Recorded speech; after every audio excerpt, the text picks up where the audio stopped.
Hi friends, welcome back to my channel. இன்றைக்கி நம்ம பார்க்க போகிறது சோயா சங்க்ஸ் கிரேவி தாங்க. இது இட்லி, தோசை, சப்பாத்திக்கு சூப்பர் காம்பினேஷனாக இருக்கும். கண்டிப்பாக ட்ரை பண்ணி பாருங்கள்.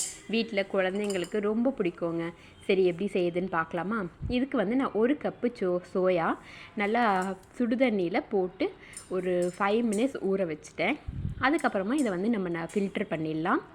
இப்போ இந்த மாதிரி கையில் பிழிஞ்சி தனியாக எடுத்து வச்சுக்கோங்க. இப்போ பாருங்கள், நான் எல்லா சோயாவும் தனியாக பிழிஞ்சு எடுத்து வச்சுட்டேன். இப்போ இதுக்கு தேவையான மசாலா நம்ம ஆட் பண்ணிக்கலாம். 1/2 டீஸ்பூன் உப்பு போட்டுக்கோங்க, 1 full teaspoon chilli powder, 1/2 teaspoon தனியா பவுடர், 1/4 டீஸ்பூன் மஞ்சள், 1/2 டீஸ்பூன் கரம் மசாலா. அப்புறம் இதில் நம்ம 1/2 டீஸ்பூன் சிக்கன் மசாலா சேர்க்க போகிறோம். நல்லா டேஸ்ட்டாக இருக்கும். சிக்கன் மசாலா இல்லைன்னா பரவாயில்ல, ஆப்ஷனல் தான். அப்புறம் 1/2 டீஸ்பூன் இஞ்சி பூண்டு பேஸ்ட்டு. இப்போ கொஞ்சமாக லெமன். இப்போ இதை நம்ம நல்லா கலந்து விட்டுடலாம். இப்போ இது நல்லா கலந்துட்டு ஒரு ஓரமாக ஒரு 10 மினிட்ஸ் மூடி வச்சுருங்க. அதுக்குள்ளே நம்ம வெங்காயம், தக்காளி எல்லாம் கட் பண்ணிக்கலாம். இப்போ இதுக்கு நான் 3 மீடியம் சைஸ் வெங்காயம் எடுத்திருக்கேன். குட்டி குட்டியாக ஒரு 7 தக்காளி எடுத்திருக்கேன். பெரிய தக்காளினா ஒரு 4 தக்காளி போதும். அப்புறம் ஒரு 7-8 முந்திரி தண்ணியில் ஊற வச்சுருக்கேன். ஒரு 4 பச்சை மிளகாய். முந்திரி ஆப்ஷனல் தான். இப்போ 2 பச்சை மிளகாய் நான் மிக்ஸி ஜாரில் போட்டேன். அப்புறம் அந்த 3 வெங்காயத்தை நான் கட் பண்ணி இப்போ அரைச்சி எடுத்துக்க போகிறேன். இது நீங்கள் குறப்பாக அரைச்சா போதும். இப்போ பாருங்கள், நான் அரைச்சி எடுத்துக்கிட்டேன். இதை ஒரு பிளேட்டில் மாற்றிடலாம். அது கூட நம்ம 2 பச்சை மிளகாய் கீறி வச்சுட்டு கொஞ்சம் கறிவேப்பிலை வெங்காயத்தோடு சேர்த்துடலாம். இப்போ தக்காளியும் நம்ம அரைச்சி எடுத்துக்கலாம்.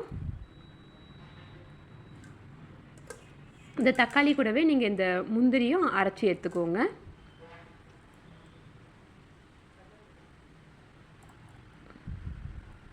இப்போ இதையும் நம்ம அரைச்சி எடுத்தாச்சு. இப்போ ஸ்டவ் ஆன் பண்ணி குக்கர் வச்சுருங்க. குக்கரில் ஒரு 3 கரண்டி எண்ணெய் ஊற்றிடுங்க. எண்ணெய் நல்லா காஞ்சதுக்கப்புறமா 3 சின்னதாக பட்டை, 2 கிராம்பு, ஒரு ஏலக்காய், அப்புறம் ஒரு பிரிஞ்சி இலை சேர்த்துக்கோங்க. அப்புறம் 1 டீஸ்பூன் சோம்பு சேர்த்துக்கோங்க.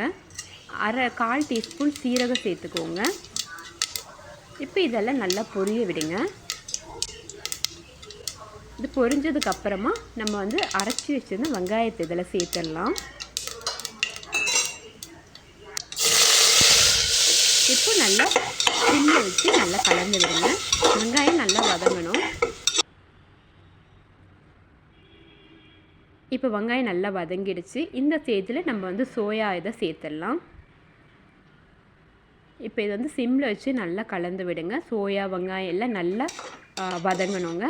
ஏன்னா நம்ம சோயா சங்க்ஸில் மசாலாலாம் போட்டிருக்கோம். அதனால் அது வெங்காயத்தோடு சேர்த்து நல்லா வதங்கணும். அது கூடவே நம்ம ஒரு உருளைக்கிழங்கு நான் சின்ன சின்னதாக கட் பண்ணி சேர்த்துருக்கேன். இப்போ இது எல்லாமே நல்லா மீடியம் ஃப்ளேமில் வச்சு நல்லா வதக்குங்க. இதை நல்லா வதங்கினதுக்கு அப்புறமா நம்ம தக்காளி சேர்த்துக்கலாம். தக்காளி சேர்த்துட்டு நல்லா வதக்கி விடுங்க. இந்த ஸ்டேஜில் உப்பெல்லாம் பார்த்துக்கோங்க, உப்பு காரம் கரெக்டாக இருக்கான்னு. நான் உப்பு பத்தலை, அதனால் கொஞ்சம் உப்பு கல் உப்பு சேர்த்துக்கிட்டேன். இப்போ தக்காளி நல்லா வதங்கினதுக்கு அப்புறமா நம்ம தண்ணி ஊற்றிடலாம். தக்காளி எடுத்து அதே கப்பில் 1 கப்பு தண்ணி நம்ம சேர்த்துக்கலாம். இப்போது இது நல்லா கொதிக்க விடுங்க. நான் கொஞ்சம் கிரேவியாக தான் வச்சுருக்கேன், அதனால் தண்ணி கம்மியாக சேர்க்குறேன். நீங்கள் கொஞ்சம் தண்ணியாக வேணும் அப்படின்னா தண்ணி எக்ஸ்ட்ரா ஊற்றிக்கோங்க. இப்போ இது நம்ம மூடிடலாம். மூடிட்டு ஹை ஃப்ளேமில் 3 விசில் விட்டால் போதும்.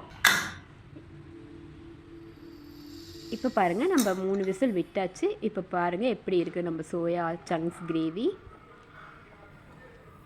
இப்போ இதை நீங்கள் திரும்ப ஸ்டவ் ஆன் பண்ணிவிட்டு ஒரு 5 மினிட்ஸ் நல்லா கொதிக்க விடுங்க. இந்த ஸ்டேஜில் கஸ்தூரி மேத்தியோ இல்லை கொத்தமல்லியோ சேர்த்து இறக்கிடுங்க. அப்புறம் நம்ம வீடியோ மறக்காமல் சப்ஸ்கிரைப் பண்ணிவிடுங்க. தேங்க்ஸ் ஃபார் வாட்சிங்.